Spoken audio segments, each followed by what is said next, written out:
Halapaini tu ka whakamatala, honani whiroa ma whaingata, no noa tawa ke whai ana, me tatalo moe o tu hei lala. Halapaini tu ka whakamatala, honani whiroa ma whaingata, no noa tawa ke whai ana. We tatalo moe o tu hei lala. E wisai, whakapo, a maasi mohono fuloto. Kaneongo, eneto, na maunga ki e tai pono. Na e toko, e whanua, e tupo o hapai ki o lunga. Ke malui, me o lunga, a tonga ni o whai o tupu-tupua. Utulai na o tu matanga, matakau no ve ka whakautanga, matangi mari e ko maua whaanga, utu kalonga luko e hake anga, utulai na o tu matanga, matakau no ve ka whakautanga, matangi mari e ko maua whaanga, utu kalonga luko e hake anga. He wisai, whakapo, a maasi mohono fuloto. Kaneongo, eneto, na maunga ki e tai pono. Na e tuko, e whanua, e tupau o hapai ki o lunga. Ke malui, me o lunga, a tonga ni o whai o tupu-tupua. Lele a moe mai ko mokotu,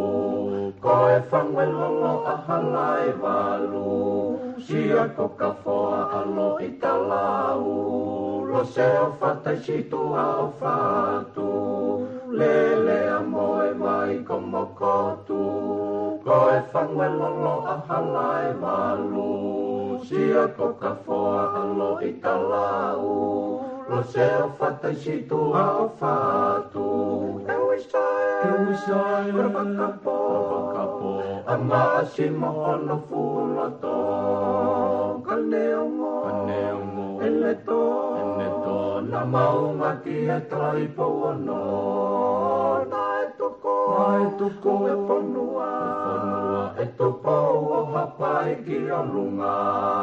Ke malui, me o lunga, a tonga ni o whai o tupu-tupua.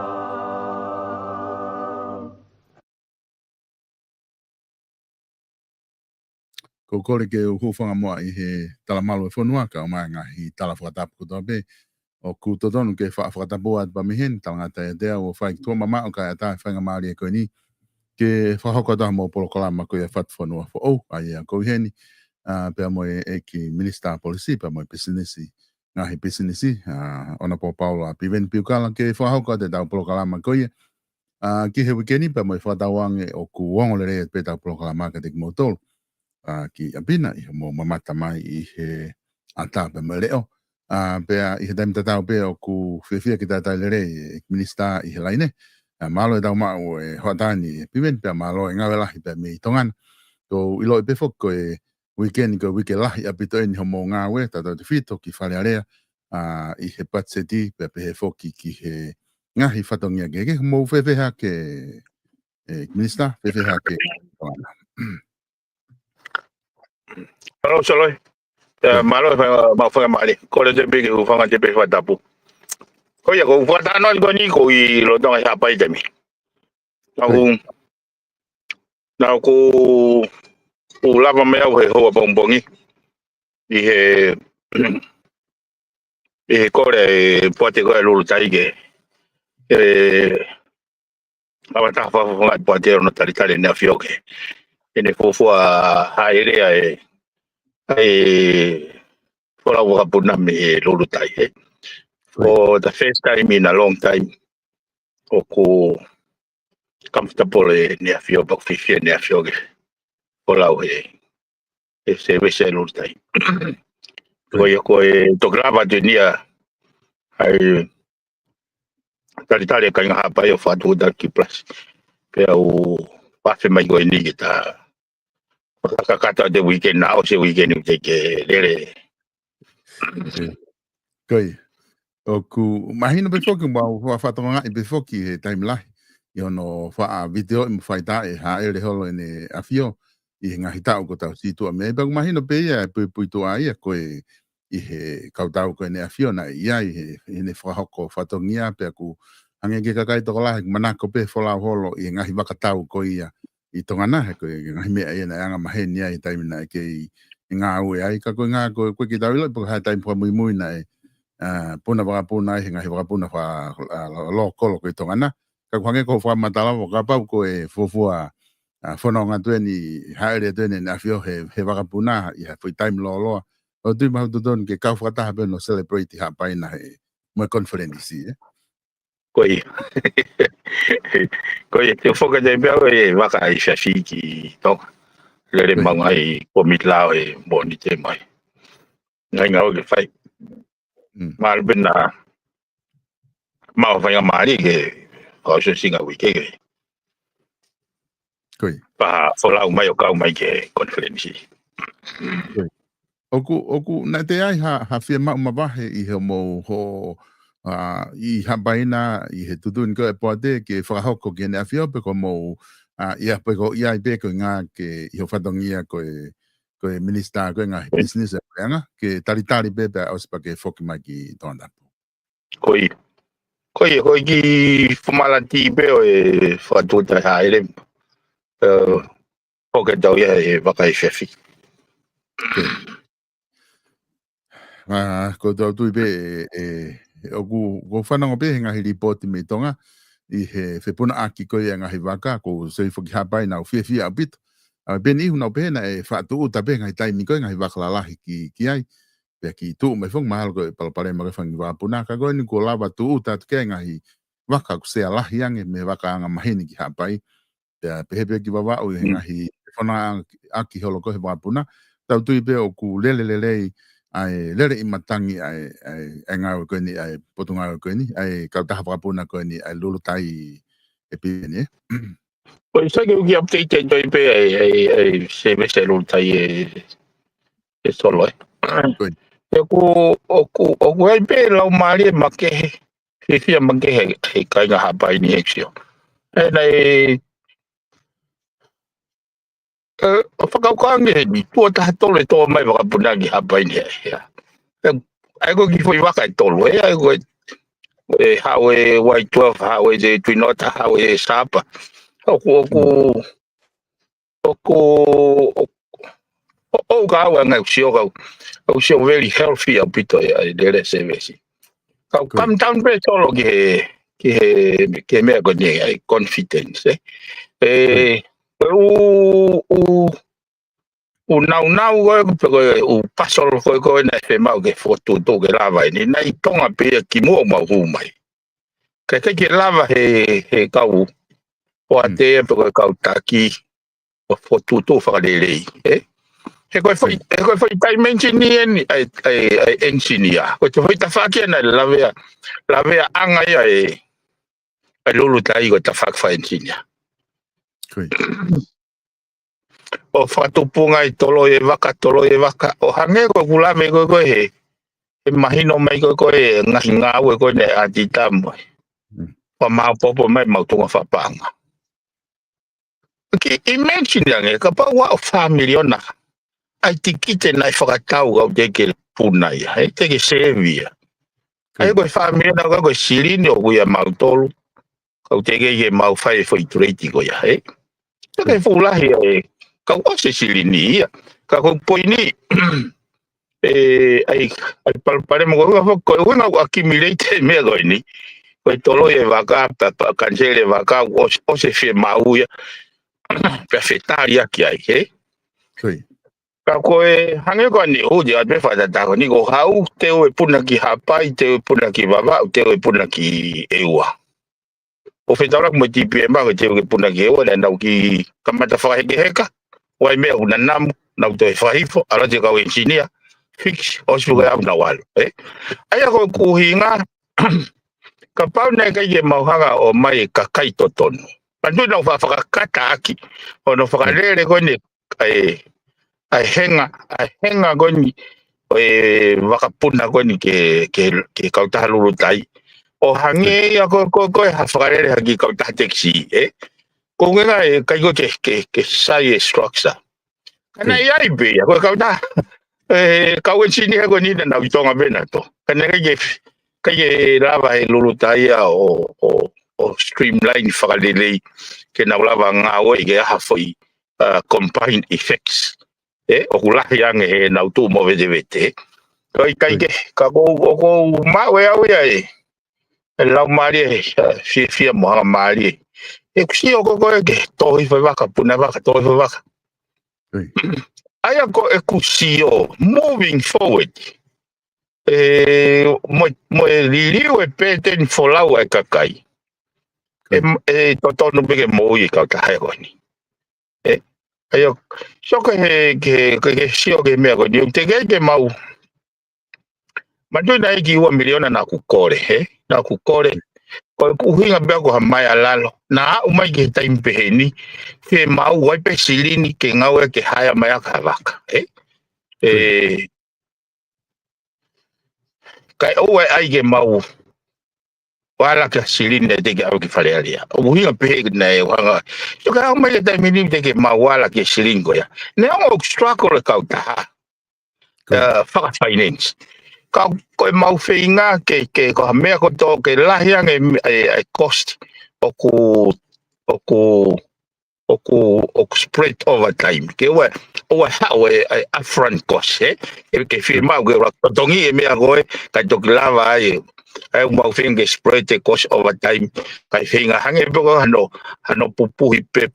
ka leva ke to lava wange une ma ono ivim kakato toki faile wa hangai whakauka. Kaike, o whawhiwhia peusio o ki i whaekat peke he kuini pena whewe na wholau mai. Ene whiwhia koe ne tāno whakau whawhai wholau. Kaike, o sio o tau mau be tau tore mea ta. Mea ka toa pehen. Kau kai tau lava foto to fa lele ene ikuna ya fainga tau mo la henge pe ko fa ka pone pe ko ha fainga hano fainga ai kai ke nau lava o ku heni pe ai engineer ai mo pilate pe mo kau fa tau tikite una hen pe na but it doesn't seem ni frale mai mo o na synchronize ke na lava o halo fata ye ka go lava si ai dai min Ki ngai ko fountain ni una lava. Ko si ko ni ko. Ko ni ki palpare ma be so ko afi. A to be lulu. Ki palpare ma tunyota. Ko ni Pauli bana ke pombong ita hau asfixia alwe ai wa confident ta imagine kone ta service kone kau engineer ki mo ai nei so kau engineer ko hango fa foki kere ko lulu tai kau engineer license to kono hau pe alu kau tai license to ni ma hau pe alu ai ke fa nga foto tu ya ke ngo he kau engineer o ko ha nga foto tu tolonga hange pe ko ha hit and run ni pe ko mai pe ki he ka pase se ma nga we alu ya ke ha fa nga ke lava he foto tu management ya honi one liliwe ta we falere ka ta ko ni ko lava si o lava pe ka ta ko ni o falere pe na tolon te aun ko better oversight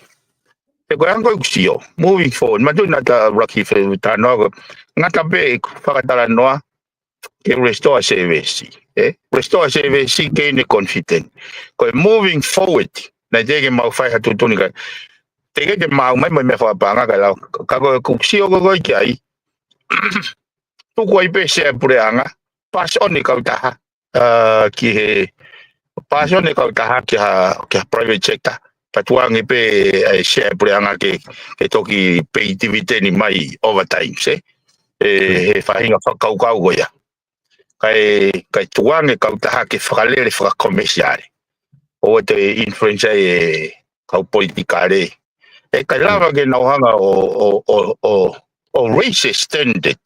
ko standard yok mahuinga he ta tau ipe ya pe ko ha la ye tau Kapau kai ke tau meeting a standard for civil aviation te tau palpale merana. Koia, ke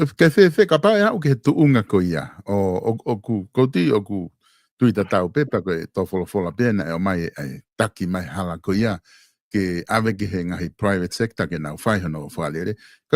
Ai ke behe tuku pe sea pure anga kai whewhe retirement fund e tuku pe mo nau tolu ke nau kau pe Ko business social retirement fund. Ai ko kuango sio ka humai ha Fed party ha Fed partner. Madu ai was partner pure anga pe retirement fund. Ka humai ha Fed partner. Kene hanga o insect mai foi capital investment go fi mau he taimini kene hanga o ensure ka kato facility pe mai ngahi component panau lere ia os ko pe he o si pe holo moi mai por anga ia ko business model ko Fiji Airways o finga ke align ke fakau ono fatu koni ai business model koni lulu tai kai build to last ko ki approach ko na fa ko no fodu hange ko hango lau hange haki garage haki ka taxi ka uta ka taxi kai ke pau ai pe ki lai ka pa he tu ki atu he tau ma tai ka punat pa tau pe ko ngi mo ka tu ko ngi mo hange ko ke na tokanga ki standard for civil aviation ai ko palpare mai ko kusio so ko at the same time tai vet mai sapa puna mai hapa ini o se engage ATR ya me he AFG o service ya baba ai ko winga it's a better organization o better planning Pero ko after Ford ka do meroni but strategic feinga pe ke tau inu tahi pe mo kakau pe o ka ke pe ke tau tu uai o fesio paki ai mo fetu waki o ko tu uai lolo tai winu tahi pe kakau pe folau pe. Koi. E ko ti mahal ko ngong fa fi ai to don ke fi ai ai tonga ko ta pe ko nga ku lava ta ko ta ha wa o ka tunga ku ki ma va he mai ni mene no foi tahi ko ha no ki no fo mai ki uta ki nga ke lava ke hoko ato e fai fatongia ko te ke no holo o ke tai be ka na mahu mai ro tonga ngoto ko ni ku ke inu tai be ka Tao ki mo ako. O ski wa manu ya ke peo lava kakau. Ya inu tahi be mo fola. Ko ngam nga taha fo ke wigeni he. Patongia mo fai ba ku mea be he ka nga ka fonua ko tau patsedi. Angin na tau fatala no fo ke he program ki mo pe tari pe ikai pe. Na ke pore fo ko ke te ke patsedi ka taha lo lah ke Vete que areva ka mo fili fo ka pa ko me e fia mau ka kana tu pe ai ka kai to la hia ko pa ka ngabe ai ngai tala no ka ya pe o tari ka ko ki mo ke ta alu ke fa ka no fai ki lo ko nga ko ku fe ia to ko tari patseti ine fa o singa ku tari patseti o ku fe nga ho wa kai ki ai fa lu ku fu ke patseti i he wa kai to ma dol me tu aku longo mo ia pito mo debate ta do fito ke ta fa ki ko ni una fai ai sivi ko ha mo nga we mo no pakai i ko nga ki me ko to ape ke mai no ton ange ulongo mo i apito ai tipe ma tala no ai fare area ka ku fe ho pakai fralu fu ke ai i he tunga ko na mo ai mo fare area i he patseti ko ye sol madina u to fok ba ya to kamata bonite pe au mandu na ta pa e ospea e weekend na pe to ospea weekend o hinga ya information ya go now na ku ma o o pego ko ma huma he monite o go fa to kanga ko hanga ha fo I tau hele ulu ka pa mo o mai me go tau o se pe tau to hange manui ko ngo hange wa ke nau host ready ko mau lagi kamata pe te ke komidlao hik mau longa o si ro ya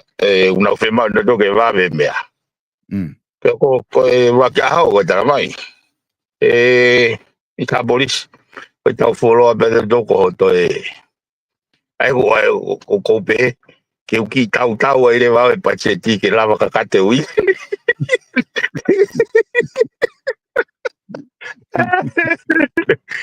ai ai ka ko mari e ko na moni ko pa cheti ko si o pe ke ai o te ta pe fo ko moni na ku hu mai pa na ku loto ke si o ke loto pe ke tuanga nge foi process ko me ko fatto e pazzette Toko mai pe pazzette ki cabinet os maui ai ko ganga re vai kau ke ure kope e na wo se alo ya o angi foke o se foke mai me hongongo imani au ya ke ko pot nga we this is what we need to start developing ke tau flava and loka improve o fala kai ngai kau ta ngai pot nga we o pau ge tau alda do ge details eu fatonga ya we ku kiven time ke je te lava o aku input karena aku fala la pe au game ke patseti ko nga ko fala la ke paremia os itano le pe mo paremia ai me ko tokan ke ko pot nga we ke falele aki hono whakaiki ki ka atoa mai. Pea masi ko o si fi au he me he tonga ko wa mai ke kai mine ngā we kau ngā we me tamate a fi.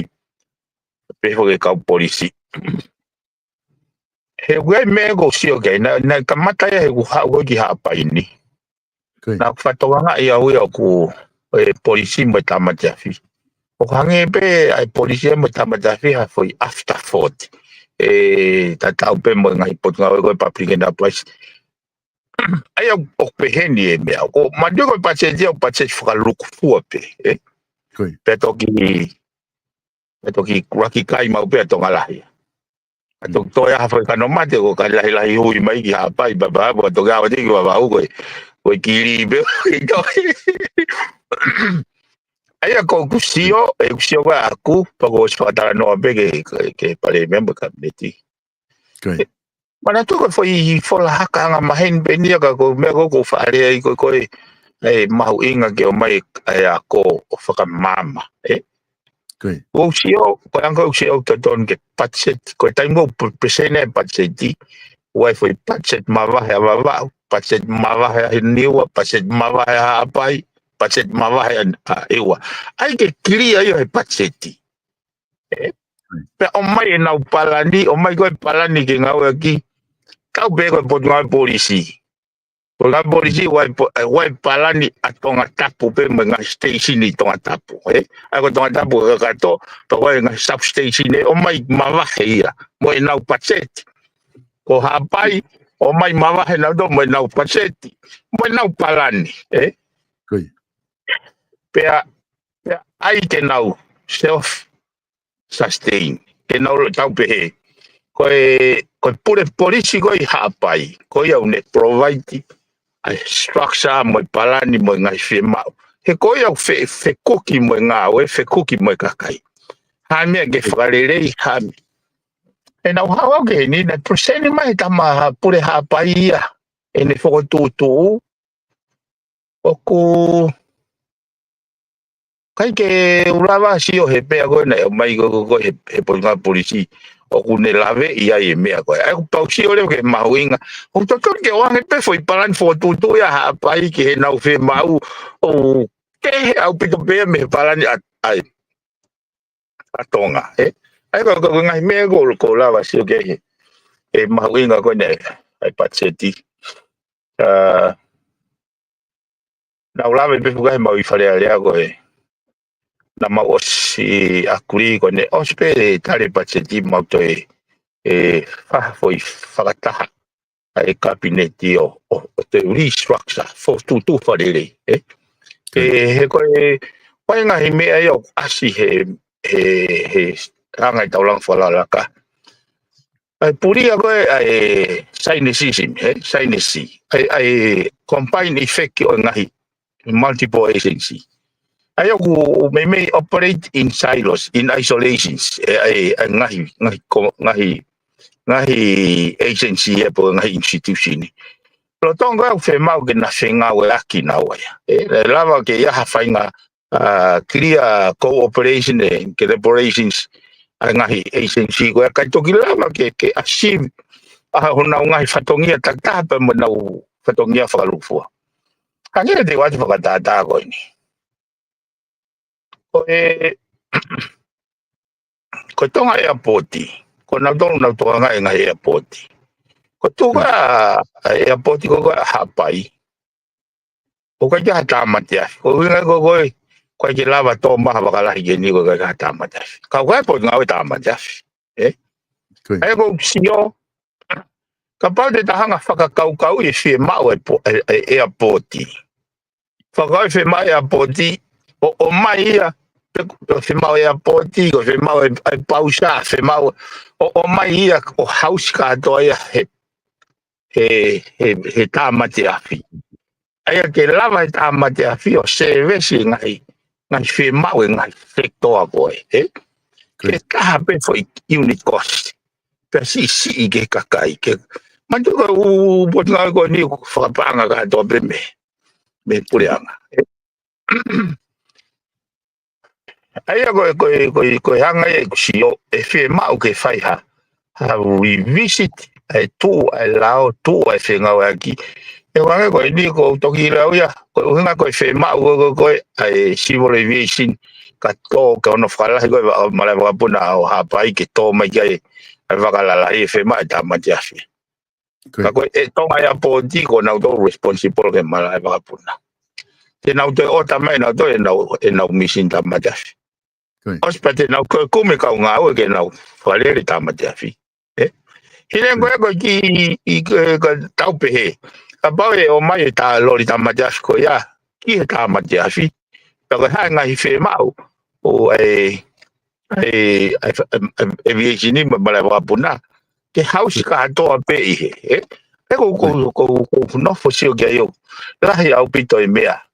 O fe mau fe ngau aki ka lava. Ta foke mea ko ni ha ta majas e ngai kolo. Pati ko fe mai ngai water hydrangea he hala. Ngai hala la hige. Pe ko ngai hala ke alwa tu pe ko o palaki ya yo. Wa fo le na utange o al. Ka ko fangi mata ka fangi vai fo ke fangi kolo ko fangi pa mo vai pe ya. Ngai matua he kolo ai o te ka hana to whakakau i e fufo i sistemi ke ngawe. Tanga fe ke tawai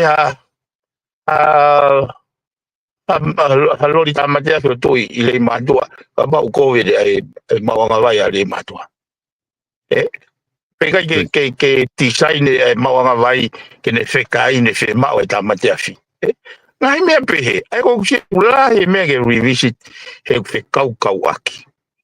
E whakakau i whakalofua pe. So e konga fo ke tahe patse tina unu. Toto ai hake koe ke nau hanga whawhai ke he. Ai te whesiti koe te whesiti ke he kai. Mo te whesiti ke he pulopula. Ko ngai te whesiti koe. Nai ngau e mai ake ngai pureangi mua. Ko e toko mena tole koe pulopula o haka. Ko te whesiti koni. Nai ai koni he bare mea koe ni. Koe ne o mai koe pulopula ke teo ke toa ke maala. Ko ngai ke amanaki kia e. Ai nei ke nau whenga na tole tama ke tuke te whesiti. Koe mea whai ngofua e. Tangata, e loi tangata whakapiko. Ka tuku pe pulopula e koe ke te whemau ke toi tō. Hau pe a kai pe mo mohe. Nei mi whai mau tole mea kou nau whai. Nei nau tuwaki mai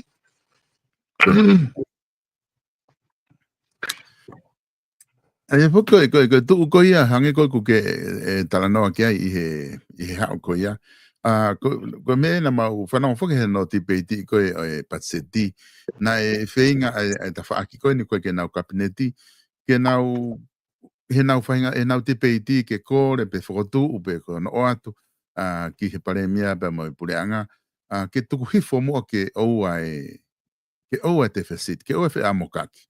nga ka tui fo pe ke C+ pe ai patseti he tauni ne ngona fai ngahi debate ko nga ko ta ua nga pulang kun ko osi ka pau ko te ta fata ta ki ai na fe amo ka ne te fesiti ngo ta ua na me foki ai pare mia malolo ne tala mai ke si o pe ke fra matala pa nga en di en na C+ pe na ka ke te fesiti na o fra osi nga pe na ka ke te fesiti Kako nga ene tu ko ya pena me ngai whakamalanga na nau kamata afe ta whaaki ko ia. O whako tu ke tau, ai be tau patseti ke tau whokio ngau, ke be tau iwi malawa. Ko hape mea tau tāna ki ka pau ko ono ngeo miliona, ai be tau patseti ke ono ngeo miliona. O te whakawhalala ki muri, o kusai be whakau ia ke to e whakawhalala. Ka te tau e malawa e whahinga patseti mo tuunga koni tau e ahoni, o to e whoki hifo me he hiwange au, ofi he taha piliona e malama ke nau foki ke tau foki ki lalo ke ono ngeau miliona iho wakai. Iyo, ko whainga mea fo ke no whainga tau fie whainga malanga taki hala. Isio ke misconceived e vai kakai e na reality. Ko panga ko whakaloto whonua ke tāna ki o panga pe whangeau walfa miliona. Ko toi ngā ia ko tokoni a muri. Kau koe ke pehe ia koe pehe. Koe tau hiki e patseti. Asia kau te hanga o whakarea ia ngeke. Koe pehe koe tau.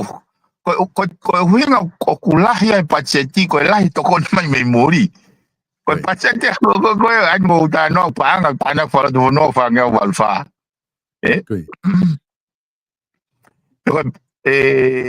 Aia o kai te hanga o ilo I pena nau pero ko ha ko tau mua e nau whakatala noa kai ke me ta na no fo fatonga hianga ko ai debate o ko na uma hino na to ko haka hunga te fesiti mo palanisi mo se palasi o hinga ai te fesiti o peheni ai ko me ko amanaki ke u whakamoreki o ko ke a o ke me ko te utanaki me ko te fesiti lewa te alu lewa o mai ponite no ke ne whakakakato ke mea koe te whakamoreki pe ui lewa koe te fesiti ai koe na uhinga kou pehe os mahino e te tau kai ai koe whakamore ka koe tau iwi usi isi ka tau mai lewa no ke whakakakato ke kai o ke hea mai te fesiti koe ni koe mea koe mea koe na tau ai ke tau whakamoreki o tau lava pe tau tō tānaki maha no silini. Koe whakakau aina le lawe ake pare mea koe sa strategic decision ke o mai e fo ino kau koe mai e ke whakakakato ake whakamore o mai e ke tō ia koe pula o mai private sector ngā we ia nge fo space ko ia ko hinga ke ne hanga o mai ha whainga maari o e kahau amanaki ka toha kere te tau utu ko hafua lere. Mahino mena na unofoko koyo e mea e hola e kakai e kake nau totongi. Mahino hola e kakai ko ngā koe nau whetakai he pure kowi. Ke hau ia ko tui whakau ke lau filosofia be if you continue to do the right thing will fall for you. E koe mena u lau maari le au ke whakaukau ai pare mea. Ke to'o mai ha foi sirini koe pōni te koe ke tuku mai ake iwi ngau e kakai hange ha pula. Foi dimension ke au pito hono presini ena ki fo o bega na utol e whakaukau ga ne te ke na au ga na whakaukau.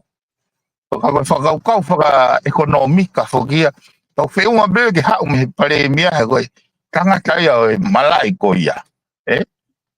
Aina ni ngau e pei whare alea whare it's a strategic decision. Strategic direction. Mona he pito e whakatala noa ki o Maria a pito e anga e whanonga atu koia ke time ko whai te peiti koe whare alea. Koe tu unga koia na o ki ai whoki ai te peiti mono wakai i koe ngahi mea kotoa pe i he paanga. Pea mo wao mai ki he paanga koe taha kilu na e whotu koe ke tanu hala. Koe konga ia o Maria e mau whanonga atu koe ki ai. Koe ngā na au koe ke osko mo palo tio tari, pe ko daimi ko na ke osia mo fale area, na te fai holo ki fe whakatonton a ki holo pena e fotua na ke atu sea ko mi panga ki ton pare mia, pe ko mo hori ke tau te palo fo. Ko nga foki hono o atu ko he to ni pare mia ia. Ko pau pe ko ko stari fe panga tak ta ki lu ko pau ke mo mai ai me whakapepa ko pau ke tau ai me ko e whafone me ko ke tau follow he e tu uni mo mea koe aina amanaki te whaketaha te nau ata pe ka nau tanu nau tolu kai toke o mai pe receipt ke cost no pe he pe ka kone tu ufoke e ta whaketaha o mahino pe ke kakai ko hala pure anga ko tahenga he whia mau viviri i he tau ko toa pe pa ko te e tokoni lahe whi mea koe ni ke ngahi wahe ngā tuku ke he ange pe e lava o spend lelei ai fwoi ngā we ka koku whehu ia tu ko tak taha kilu koe ni koloa ko tarika moto ai mamaria tu pe no tanu ki he osi o tauni pe ko uhinga pe ko pau pe ke osi a tolu noa ko mahinani ka ke au ke fa tanu po ha pe ki me ko lava he ngai va he nga fai pe ko ne osi le vai ko fe me ku ai tak ta kilo ko ni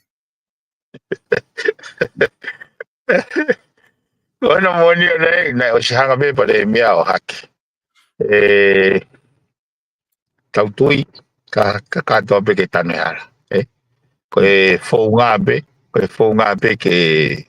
o ke anga. Ai koe whonga koe na nau whinga ke oangi silinia ka nau tolu. Ai koe whonga koe na hunga te TPM. I kai o mai me motor ngai foi hala ko moro to ke tanu ke community mono quotation engata pe takilo ai ko fonga ya ana kana ebe ai ka ko foi mau fihi ai hangena na ko foi horse trading ya ko na yo ke na wanga o ai ke pe ke o ange mola kai te na tau le yo tu ya ke kai pe ke tu ya ke na nga ha hunga na to ko mai o ko ni ai ke au na o sla pasio ai pe ke te ufiri o wa mata le ya ke te ufiri ya kono monine pana ke mana tu ina fego no fa ma po go foi tu ni go ya pa na tu ha greva fa ton na subject pe foi tu go ya ka pa to silini e go foi supplement li pa cheni ko ai go nguinga ko ke na ha fa tonga go foi tu ni go ya ka pa to silini sai ina scenario go ya ke to ta go to no o sune o kai ja silini me foi allocation go ni ke to de na ta ki ru me fe ai go nga he go ya pa cheti ki ai ai go foi go nga ke kiri foi me go he ke te o ta ki ru ma va he ya he na huinga pe kore ia ko na pe he kai o se silini ko o se tau ka go foi misunderstanding ia fe ka wa ki pe mo revolving fund pe mo recurrent fund pe mo trust fund ai ko foi misunderstanding ia foi concept ko ya na huinga na fakiki mo veritaki ko ya he ko ka pa ko foi ho fulu ko ave ke panga tan hala o ave ya tuku ia he foi trust fund o foi trust fund ia ko operationalize tua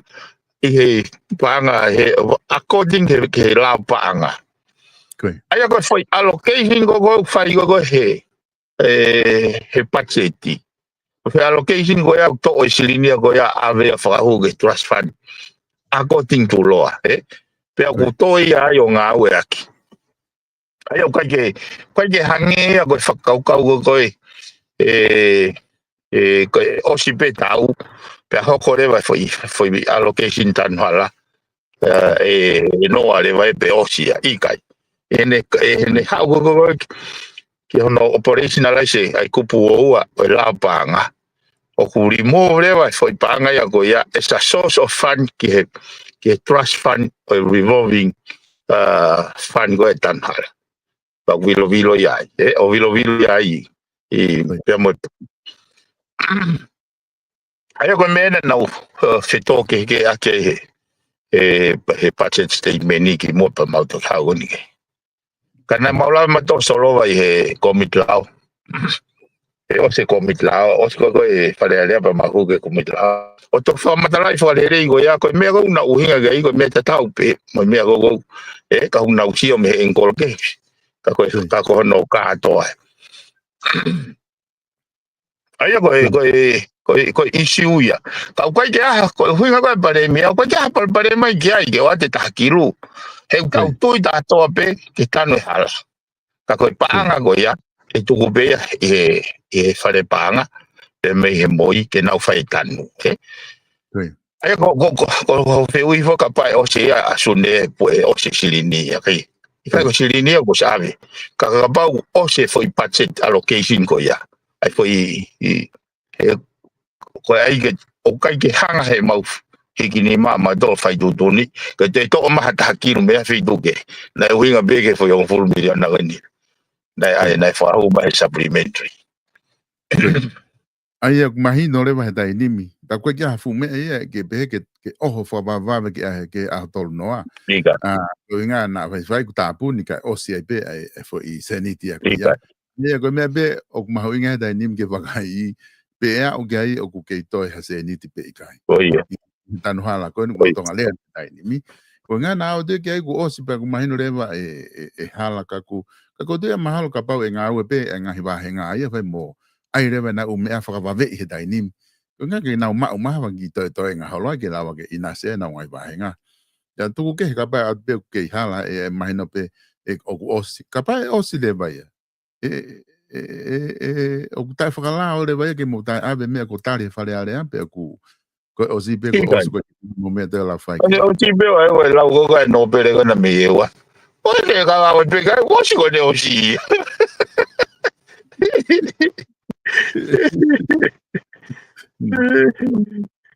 Okay. Aku mahino ai ta whaaki koe pa ko te ku uhinga lere i pehe kona na e la beka kai o whanongo ki ta whaaki koe ya. Koe na ai whaka koe taha hene kune eke mai ko taimi whaku lere koe ai whare a rea whaka mawhola mai ke kakai. O koe ngai me ai o ku tala noa ko eke koe ne taha koe ni kune eke mai na mea e sea ko mit kakato ke te koe. O ne o atu ka te koe ke ilo i au he uhinga koe ne o mai koe ni pena e whakakata te sea ko mi kakata po mo hua po hamea whamata. Nani pehe pe koe ko kia o minister polisi ka na e kai whai ha amanaki te kia o ke minister polisi ka koe eke mai taha koe ni koe hae uhinga koe sea ka koe whi eke tau ka koe na ke whakotu whaki loto ki sea ko mi kakato. O ke talange ko fotu atu sea ke paias o ke fili manako ko ha huinga na ke a o ke tunga ko ya pa ke fotu ai konga ko na nego na ke fa tala no e ke na tamai be sea kovi ai fotu ya ko fa ka hana ke a o ke tunga pa ke tu uni o ku fili manako sea ko nga ko tu ko ki mama fa ni ke fa ke sea ko mi kagato ko ya ko no nga ko hina ku awe ape na ku loto ke lere ti peiti o ngai tai mea o makape pe kan tonga taptoria o alu mai makape ho gai pe mo mautoria o kai whakiki ka koe tai mana turia ya tai mana turia TPM na ke toi whakatokanga ia o ne makape ka poka TPM ko ne tafok pa tu telefon ma tu huki tu aya na ko ngoi le ma unfair e na tin one hange ko yo fio ngoi au fe mali ke tuange tai o hake e ko no inga he ko uraki ko ke moi ya ke toi tu ni ua o ku asia o ku kau be ba moi pare mia malolo e ko na no forever o na be ya ko ene mawahe ana me tonga pare mea o ku na hanga mai na to ke fai ho na fatongia ko afivala nya fio ke na fa taulamba yanga ke pure ile telefono na o vale o hange ke kau bea te ke fatonga ya we to talu ene sea ko ne hanga o ka ko me fa na ku ilo ya uia ko na tolu na hanga foto ke sea ai ko fanga host trading en go na ko me na te fa ka da o fia na wa tu ma o do e ba mi malolo o huge paiesi ai ko ku hinga be ko na foto nga na ke ne ko me be na tu be na hil ha be ke Washington minute tanima pe os ai ko xio o whapotopoto pe ai taimia. He ka pau na usi hake ke wasi ko hoa e kaha pe hoa e ua na e me kehia. Ka na uloto pe ke o hake o si au eu ke ki mi no pe ua roi ki tua. O pe mau malolo ma toi kai hoa tama to ku fa tama he ua. Ka na uhinga pe ua i he gongo e uhala. He kono moni ana ya solo o kaianga ilo but my instinct una tula na to taha e multipeti pa fatonga i hala se a fare area na fatonton pe au o ngoi pa hala hange go o ku kai ke comfortable pe te fi mari he ku hanga fatonga o hala kai ke hanga o ai ko mena o hake ai e ko e whakakiki hoka a tipe mapa moe. Pana ka we mai whakakiki e foi taimi ko ya. ka ko sio ke ne no fo pe ya ke start out e ka ne tuanga pe tonga tap tolu na ko ngo ileva ene turi tai fa tokanga o wa element of unfair pe pa yes ai ko ne tu foki he tai ni mi mahino leva ku wa ke tu unga ku neongo pena se anga ngahi tipeti pe ngahi tu unga ko do pe ka ku wa ke tu unga ku tari e patseti ke toi fo i wiki e taha pa mo toki au ki he ke osko e patseti ko konga fo ke taha na ho ha ke e mo tipeti fa le area ko paanga ko tolu no miliona ke fai via ko private sector ko ngai ko fa donga na lahi no fo i hono fehu i ko ki he pare mia minister paanga pe mo tolu ko kabineti e anga fe ha mo currently e a o paanga ko ni i kakai ko ni ko e maulalo i he time go tau alo ki he private sector ke formal mo informal sector ko i business e anga fe ha mo ha o ai paanga ko ni ko nga fo ko ai ko o current to ko no mo fe ma ko ke malu i he tafa aki ko ia ku o si ai ha fa nga palani ke a o ke ngahi sino ko ke na formal nga business ku dela pe ko stu mai fare me business pe ai me na malu ia ke na no ke na kau he tol no miliona ko ia ta ko fo ke ko na hanga fa o fa ta o fina tolo na e na o tala mai ko fo nga ke fai e ko me ke fai pa kai ke fo ngo ke mari ge e ko no inga fo ko si o go ako ne ke na fai na tol ha me pe e pa na mai de to ta mai ke mo fai pe ai pe kana o hange ko na hanga ka te tate me agoni so ka pate ke fanongo le pe to kon pare me mo pare me ai me ko no tataki age na fai do ni o hinga le ke o hinga le porque ya o ki ka kai me ko na hanga malanga imbai ka fonga ko ia me de tuku mai ia e wange ko ni umaulo tonga ngawe ko no clean up pange fkalaka kai lava ke in place ngai mechanisms ke na lava o faka paipa uri paipi ai me ko ni ke lava cafe ai vai ke kakai ma do ko fata no me ko ni pa na ko me ko na ki ka ma fata no ko ke programa no na wala ai na so ko talwe ta e na u i fare ale amo te na fogo na do me be algo ai ko na ko me ni ko na fai ya ko to be ki wakilo o tem depositi e panke ke hoko ko e pesete hongo fulu es correct lo ya ki he no a tonta fitu ko no a tonta fitu e verite te me office tonta fitu ma do na falta no wa ko nga o he office ai no me fai ka pau o ka ya ko ha na to nga o e fai e ko alo ki fare ale aka na no na to office ai una no ai ko me e ke fa nga o e na to na o sino ma o informal sector ma to ya o taha opinion no million pero para ma ko panke para ma ko ne o me ko ne poate mo panke pure per ti ka o fe ma no ai ka ko ma foi pesete on fulu tene o mai leva ai foi pafa ke ma lava no a o million so o sta ma o sta no ya ko ia ai ko to ia me ai ki he a go ke tai mini be fa kilo be ni makilo ai pa di end of the year of the don ke kilia no ya kilia na no wa ta mai le ma o million ma ai mini ma o kilo ma do ke ho ko to ka ai nga we pe he ko no inga he ko stone ke lava he ko iskimia ko ni o fe kain ha mechanism ke o apply pe ki to na fitu apply ka do nationwide Ai ko me ko na hui ko ki ai tu ko mai ai mau whakakaukau. He na mo si hen ka na ia ha mo whakakaukau. Ka mo tala.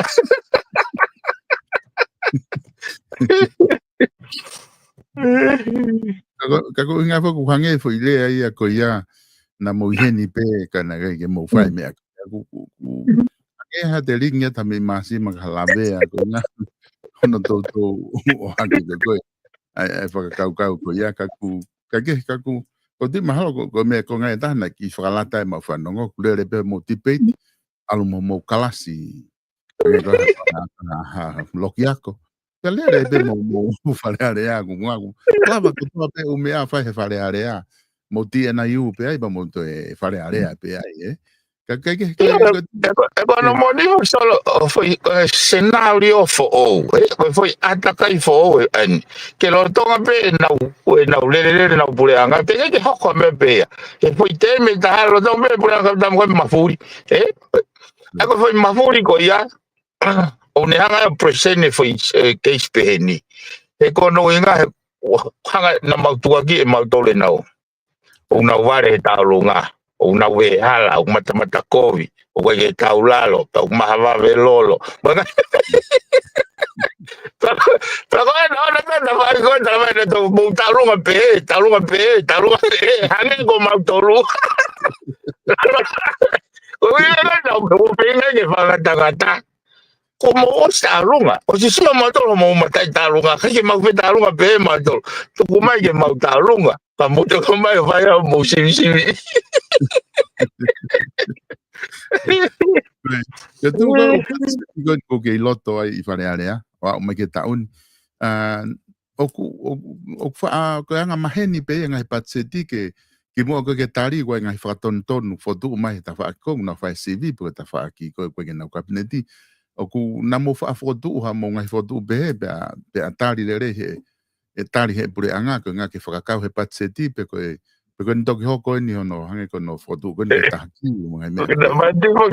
te fok na fa aya ke go impia ko talien go wa ke go e pure anga mo tari ke mo mai pure anga pa mo to ga mo fa ko pa no ga yo mo tu ka mo so mo no ke pa de mia go ni me tari be u foto e ko nga ke po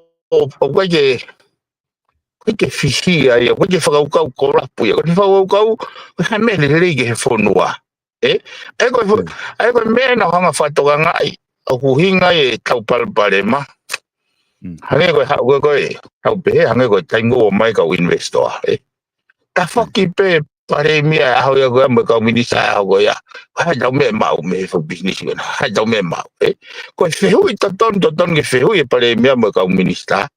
ai me le ke fonua ai me fonua mau me investor ko e ka nga ka lava sio ke whakaukau e pare mea tai mwena nau kore e mai ta kilo ke tau ta e hange wai ko ke tau mai tau ta kilo ke tau kai e ke tau wai e ai ko nau whakata tu ai ko nau matu ka ta te whare container ai ko kuhinga ko whonga ia ki tau tai māu ai, e tau tai taliu ai. Ko hinga i pare mea, pēko i pare mea. O ko tau tui kātoa pe. O ko ereleien ke kakai. Tau tui kātoa pe, ko ton ke tanu hala. Tau tui ka, fui mea koe tau tui tatoka. Ko fui mea pe toi, ko i whonga. Ai ko pe he tuku pe silini whare panga, kai mahino pe e ai toi, takakilu, ko hange ha kuota, e. Ke ya ngai foi hala a community estimate mai feo mo takil ke to kala pe mo yo fa no ngau ko ya ke feo mo tak ai ko nga ke wa te silini o te service e na huinga pe pare mia mea ko ya ai ko tu ule ba ko ni ku mawe ume ko to tari patseti me ana whanonga pe whoke mo anga ko mo whamalanga pa mahino pe hanga koe whatarano na ki whane nai ko me koe whotunga koe patseti he tau kotoa me whotunga ta tau pe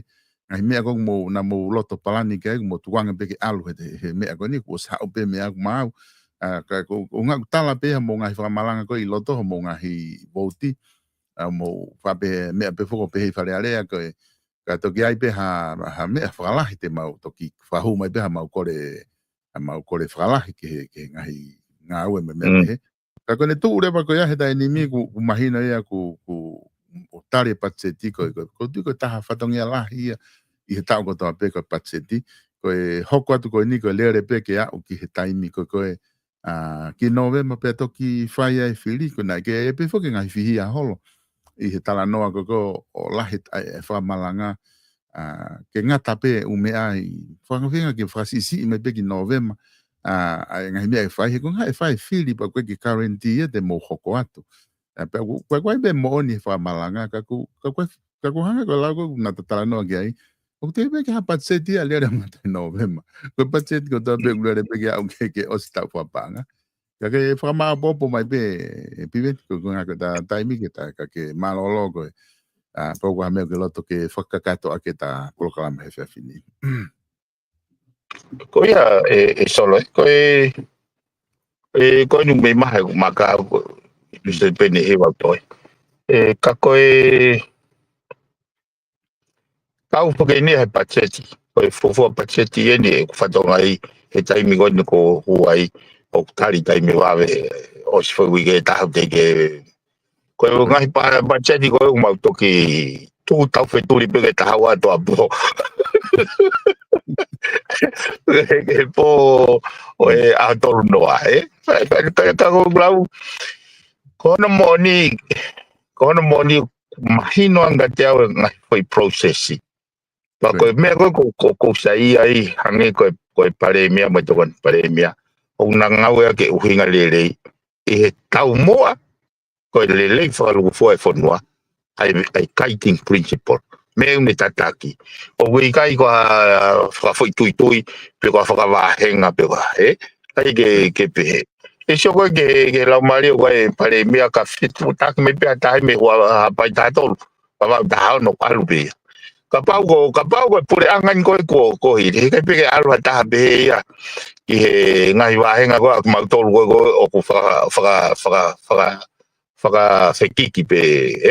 fa fe paki I na ngai fa kau kai ke ko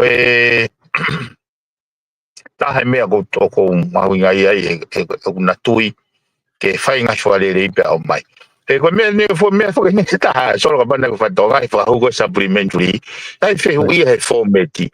because never once ke aha pure anga ia te na hanga ngau e ke supplementary patseti whakakau pe whong nau tolu me talo e whakakau pe nau tolu ia o ki ai mawhai ia nau tolu ka koe lao pa anga appropriation act ai lao patseti te ke whakamore ki pe whakatatau ki he pepe ai koe mego mau ngai pa no maura ki hua tu pe wai ngai mego o kumafuri wai ngai mego liriu Yange ko e tau kuosi nei. Nei whaka patseti ai e whare maha ki wawau e. Ka nei au mai ko ke mahu atu e mahi no koe ke langa ia he foi. Ka whai lewa supplementary o reallocate holo ai silini ke ave kono pepes ke. Ta whego e taingo nei o mai e formete supplementary ki hui a lewa e fōu. Ka ko wenga foki na mawanga ai ke na hanga fatonga ai ko fare area ai pure maalunga taki he panga ko executive ko na tolu ko no execute mo implement ka hono tuange mai silini me he tukhau e toki tuange mai me fare area pa ke toki alore va fa ko fa tatau ai ko me go na mauya ai pa ko me pa kai levo so pa kai levo ke to ho au ke whakawave I kovi a potunga au mo ane patseti. E kono inga ko whaife mai no aki. Ko ne mau pe fotutu e uhinga lere mo ano supplementary patseti. Whau pe whareare. E ko uhinga he kau foke he mea koe na mahu inga ko ia I ko koe ke tataki a ke whaitutu ne an mama o a hiki a ki pe koe ika. Ko holo to COVID. He ku moni foke ai rea koe me filosofia upe koe the illiterate of the 21st century will no longer be those that cannot read or write, but those who cannot learn, unlearn, and relearn. Eh? Eko taimi ko illiterate, taimi ko tau pe tawal finima. Na fu si apite malava tohi me lau tohi. Ai na to kama bena na lava ai go illiterate. Kau ke ilo ai tau tangata ko ini 21st century. Ke lava be ko o lau tohi mo tohi ka ke illiterate pe he taingo wa ge lava yo ako ha me fo unlearn tuang ha me na ke tui ga no longer relevant pa ke to relearn ai go ku tano ne continuous improvement ai o mau inga pe do ko si au ya ke mau furi go ni o si mai ai ngau ya ke atamai lele I ke ne tataki ke mau lava o learn ngai new dimensions unlearn na te ngai bad habit ngai mea wo ka ke relevant pe relearn ngai foi we are continuously improving mau tui ka to o multi cross sector holistic development we need to reload Fikau ake o sekta within he sekta taha mo ngai nau fikau ngai sekta ke oku mau inga ya o dimension go ngai a go nei kai ke fuaha no pare mai ka tahalere pe pot ngau mo no me taimini with the fast pace o technology no longer relevant ke stay in isolations o pau ke Fengau aki go mo uata sectors kakelava o toki tilivai ai purpose the ultimate purpose of founding kage ko ngo mahai maka ya solo to pegi peseta Koi pa malo atu he lava ta proklama he ahoni pa mo neonga lahi ngai fatongia o fatu piven pa mo fatongia fai kata toki si ho wikao malo sol o fatu Whamaloa te kainga I he lava koe tau proklama e ahoni. Siku tau wa upe koe ke ose proklama mo e pese te taha maka e telefoni koe toki kwa mea. Pea koe ne ngata I pe tau proklama I he ahoni koe ngā koe whamaloa lahe atu ka tiki motolo he lava ke mo kauma he tau proklama ke motolo ke I tuku mai ngai whehui. Ke lava ke whaia e whakatala noa pea mo e eki minister polisi pea mo e ngahi pisinisi. Ki he tuunga ko ia na ia ai ngahi me fa politikare fale area aku ki mo ke tau mato ko he fini ko lot pe ke fa malo ia ki mo dol o ku mo toko ni mai I ngahi sponsor ko do pe I tau ngahi proklama ko lava ke o atu fa malo la ia tu ki he ka ta ko ia finance ma money South Pacific Loans o ku tu I Manukau I he toko ni ko do pe thank you so much, South Pacific Loans, for your financial contribution. I appreciate it. Noa valungia, valu, hiva valu. If you want to borrow some money from South Pacific Loans, call 0800 88 98 88 and talk to Sitalek Tubo or any of their staff from South Pacific Loans. Koe tau wharekosi ko ia, whamaloa te katingi mo tolu, mo ke ia whea ko ia. Ai tau wharekosi ulu I loto nuku alofa hanga ke tau mo pea building ko tu ke ahoni ko e ngahi aho ia o ku aho kotoa pia mo ulawa a whea ai tau ngā we o ku atu ai whamalo lahi ke tiki mo dolo mo honga ia I tokoni kotoa pia mo whai ke tau wharekosi ulu ko ia Francis Tikats ai waa ko ia tu I nuku alofa hanga ke tau mo pea building te ke lawa o mao atu ai o kosia he oluke ke whaafofa, mau atu mga he klipa, mga he nau kosi ko dope, tau te fito ki he Bobworks. O ku tuake atu ka tiki mo tolu. Ai Bobworks ka ke awhai, pa ke awhai o eke, ko Bob, manatu e Bob the Builder, Bobworks, o ku te kei ke ngawe aki hangahi works, namu lelei behe o hange ko works, ko ni ko ngahi ani mei toake, ulawa ke o atu pete ke mau pe ia I tonga. Ke te mau ha wheitu, ka koe Francis Tikas te ke mau koto ai ai ngahi Wex pe ngahi nau ko se ulu ko ni kilipa mo ha whainga mea be i he ka koe whe mau ke fotu o hawhare kosi ko ngahi nau wena ko se whonu hena awhi hake pe ki ai o tori mo whiri ai i he tau Pop Wex ko e Page Fashion Store whaki pe ko i a whare kosi hanga ki he tau mo e pe building ku kei tu a ke tu ke te motol ke mo wakai ki ai o ku lahi apita tau ngahi wala ko osi tu uta atu ki ai tau uta fo o ke tori mo whiri ai ka ke awhi pe ai i he Page Fashion Store i loto nuku alofa pe whakau ke whia mao hangahi nau mohenga hange koe mea ufifu mohenga koe kafu ko tupenuina ke ufi ke whanki mohenga ko whanau he akonofu mao mga mea pehe tangai pilo mo hafua mao kadoa te me Page Fashion te ke lampe o lava ki ai te nau toki lava rewa o whahino ke te koe ta wha koe te ke lava o whadau mi ai ai ngahi wala koe ni ke tori mo whiri ai i he Page Fashion Store e loto nuku alofa ko di mahalo ko ngata beia o ia ko formana to be tau o ta maka ko tesi ko di ku lahi abito kainga ko mo ngawe ake ka dahani ai tu i Brisbane ai office ko tesi hono abi te ke lape fetu daki ki ai e fika telefonico na o ku asia tu i olunga ko ngata beia tau ngahi tu aki ko ia ki huikeni ko va ko ia fare ko si no silani Francis Tickets tu i olewa ta hiwa bi o Moinui Avenue te ke lava fetu taki ki ai awhi ai pe te ke puka pe te ke lava ko puking a ho o kosi ki ai ka ke mea tu ki ai te ke lava pe o te nau lava te i koe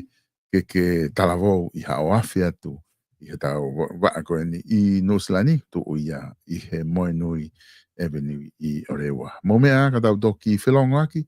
i wiki ka hau o whake mō mao ha e whiawhi weekend ni lele i he weekend ko ni ka tau toki hoko atu ke ngahi polokalama i he wiki ka hau.